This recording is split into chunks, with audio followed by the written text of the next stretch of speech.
মুসা আলাইহিস সালাম আল্লাহর সাথে সরাসরি কথা বলতেন। ওয়াকাল্লামাল্লাহু মুসা তাকলিমা, সুবহানাল্লাহ পড়েন। এখন বনি ইসরাইল হচ্ছে পৃথিবীর সবচেয়ে গোয়ার জাতি। তারা বলে, মুসা তুমি যে আল্লাহর সাথে কথা বলো আমরা তো দেখি না, তুমি যে কথা বলো আমরা তো শুনি না, তো কি করতে হবে?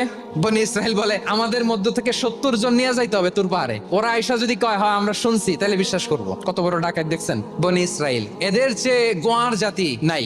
এত গোয়ার তুমি করেছো মুসা আলাইহিস সালামের সাথে। তুমি যে আল্লাহর সাথে কথা বলো আমরা তো দেখি, কি করব? 70 জন আমাদের বন্ধু বান্ধব যে যদি দেখে, তারা বললে ওকে আস, 70 জন আস। 70 জন নিয়ে গেল। মুসা আলাইহিস সালাম হারুন আলাইহিস সালামকে খেলাফা দিয়ে গেলেন, আল্লাহ ওনাকে নবী বানালেন। মুসা আলাইহিস সালাম বললেন, হারুন খবরদার, বনি ইসরাইলের মধ্যে তাওহীদের বাণী প্রচার করবা, ঐক্য ধরে রাখবা, বিচ্ছিন্ন হতে দিবা না। চলে গেছে। এইদিকে বনি ইসরাইলের এক দুষ্ট লোক ছিল, নাম সামিরি। কি নাম? সামিরি। সে সবাইরে বললো তোমাদের স্বর্ণগুলো ফালাও। স্বর্ণগুলো ফেললো, বনি ইসরাইলের স্বর্ণগুলোকে গলিয়ে সে একটা গরুর বাচ্চা বানালো, গোবৎস। দেখেন গরুর পূজা কিভাবে শুরু হয় পৃথিবীতে প্রথম। সে স্বর্ণ গলিয়ে গরুর বাচ্চা করে